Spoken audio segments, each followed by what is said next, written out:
नाशिकमध्ये प्रस्तावित रिंग रोडच्या मोजणीवरून मोठा वाद उफाळून आल्याचं पाहायला मिळालं। मातूर यांनी मुंगसरा परिसरात आज पहाटेच प्रशासनानं अचानक मोजणी सुरू केल्यानं काहीसा तणाव निर्माण झाला होता। प्रांताधिकारी आणि पोलीस पथक सकाळी लवकरच गावात दाखल झालं, मात्र स्थानिक शेतकऱ्यांचा आरोप आहे की कोणतीही ठोस पूर्वसूचना देण्यात आली नव्हती। केवळ एक दिवस आधी म्हणजेच काल सायंकाळी व्हॉट्सअपद्वारे नोटीस देण्यात आल्याचा दावा शेतकऱ्यांनी केला। कमल दोंडेराम खिरकाडे, मी सकाळी आंघोळ करून बाहेर आले, कपडे घालीत होते, माझ्या मुलाला धरलं, घरामध्ये मारायला लागले, म्हणून मी तशीच ब्लाऊजला बटन लावीत आले, तिकडून तो पवनदाता आला आणि माझ्या त्यांनी हातावर काठी मारली। ती मॅडम आहे काय, तिचं नाव ती होती आणि काही पोलीस होते, असं हा नाईक मॅडम यांनी दोघांनी मा सुनाला मारलं, ह्या पोराला मारलं, हे करून खूप मारहाण करायची, बायकांना खूप म्हणजे त्याने त्रास दिला। पवनदत्त आहे ना, असा काठी फिरवायचा नुसता बायकांवरती, इतका म्हणजे नालायक माणूस येतो, मी तर सांगते। हा इथं मारलंय, पाठीला मारलंय, माझ्या 4-5 जणींनी धरलं होतं त्या पोलिसने, काट्यामध्ये लुटून दिलं। के मातूर राहणार, माझी जमीन पूर्ण चालली, भूमींचा मी रस्त्यावर चाललो होतो, त्या पवनदत्ताने मला 3-4 पोलिसांनी वरून खाली लाथाबुक्क्यांनी मारले, मला छातीत लाथ मारल्यामुळे सिव्हिलला ॲडमिट केलं होतं, मला अटॅकचा स्ट्रोक आलेला आहे, मला ॲडमिट केलेलं आहे, हे सलाईन दिलं, मला त्रास व्हायला। मी मयुरी अक्षय कातड, राहणार मुंगसरा।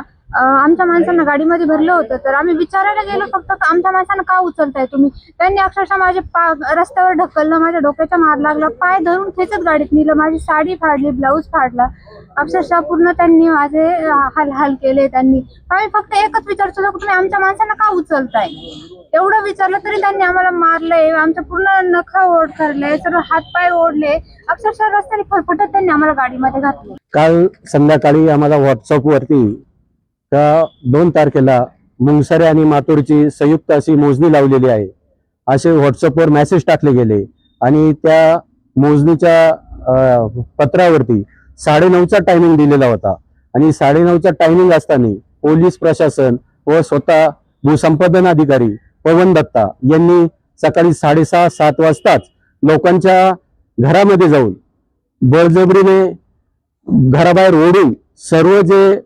बाधित शेतकरी यांना गाडीमध्ये बंदिस्त करून पोलीस प्रशासनाने ताब्यात घेऊन आज नाशिक तालुका पोलीस स्टेशनला नजरकैदेत इथं डांबून ठेवलेले आहे। आज आम्ही सर्व सकाळी 8-8:30 वाजता इथं सर्व शेतकऱ्यांना डांबून ठेवलं आणि जे बी आमचे काही लोक घरी होते किंवा स्त्रिया घरी होता त्यांना अक्षरशः त्यांनी नको त्या पद्धतीनं तिथं छेडून आणि मोजण्या ह्या जबरदस्ती केलेल्या आहे। कोणालाही प्रत्येकाच्या स्पॉटला किंवा शेतावर तिथे उभे राहून न देता आम्हाला जबरदस्ती पोलीस स्टेशनमध्ये डांबून ठेवून त्या ठिकाणी या मोजण्या करण्यात आलेल्या आहे। मी पवनदत्ता जो भूसंपादन अधिकारी आहे याचा या ठिकाणी निषेध करतो। आमच्या कोर्टामध्ये हायकोर्टमध्ये केस चालू आहे आणि त्या हायकोर्टमध्ये केस चालू असताना याच शासकीय अधिकाऱ्यांनी किंवा NSIDC वाल्यांनी 4 दिवसाची मुदत ही वाढवून घेतली आणि त्या मुदतीत कोर्टाने सुद्धा तोंडी आदेश केलेला आहे का जोपर्यंत 4 तारखेला आमच्या समोर ही सुनावणी होत नाही तोपर्यंत तिकडे कोणीही जाऊ नये।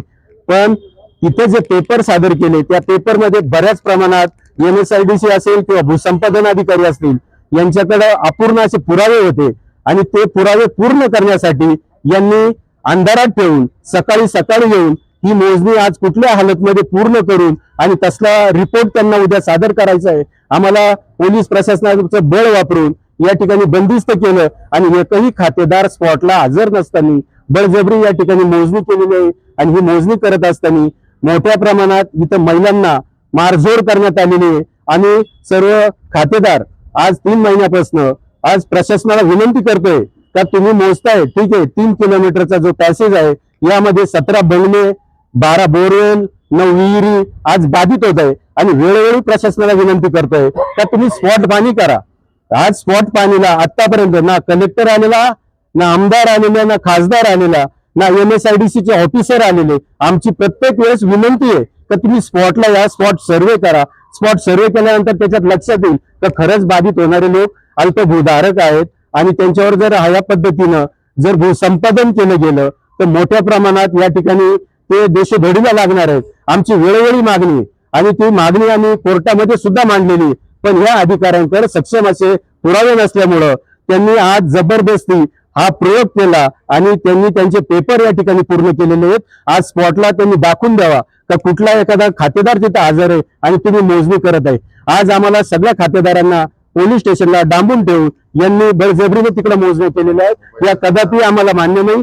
आणि आल्या आल्या सर्वात प्रथम आमचे सर्वांचे मोबाईल त्यांनी जमा केले आणि बळजबरीने मोठ्या प्रमाणात पोलिसांचा वापर करून आज आम्हाला गाड्यात बसवलं आणि 8 वाजेपासून तर आत्ताच्या टायमिंग पर्यंत आम्हाला या ठिकाणी डांबून ठेवण्यात आलेलं आहे. आणि हा मोठा अन्याय आमच्यावर केलेला आहे. आम्हाला कदापि या जागा द्यायच्या नाही किंवा आमच्यावाले स्पॉट सर्वे जोपर्यंत होत नाही तोपर्यंत आमचा याला विरोध आहे. मोजणीला विरोध करणाऱ्या काही शेतकऱ्यांना पोलिसांनी ताब्यात घेतल्याचा आरोप करण्यात आला. इतकंच नव्हे तर काहींच्या कुटुंबियांवर मारहाण झाल्याचाही गंभीर आरोप आहे. काहींना पोलीस ठाण्यात ठेवून मोजणी पूर्ण केल्याचे स्थानिकांनी सांगितलं. या दरम्यान महिलांनाही धक्काबुक्की केल्याचा आरोप होतोय. त्यामुळे परिसरात संतापाची लाट उसळली. सुपीक शेती वाचवण्यासाठी रिंग रोडचा मार्ग बदलण्याची मागणी स्थानिकांकडून सातत्यानं केली जाते. मात्र 4 मे रोजी उच्च न्यायालयात सुनावणी असताना मोजणी केल्यानं प्रशासनाच्या भूमिकेवर प्रश्नचिन्ह निर्माण झालंय. दरम्यान छावा संघटनेचे नेते करण गायकर यांनी संबंधित अधिकाऱ्यांवर तात्काळ गुन्हा दाखल करण्याची मागणी केली. तसंच मागणी मान्य न झाल्यास येत्या सोमवारी जिल्हाधिकारी कार्यालयासमोर तीव्र आंदोलन छेडण्याचा इशारा देण्यात आला. नाशिकमधील हा वाद आता आणखी चिघळणार का? प्रशासन यावर काय भूमिका घेणार हे पाहणं महत्त्वाचं ठरणार आहे. 9 न्यूज महाराष्ट्रासाठी प्रतिनिधी अनिल केदारे, नाशिक.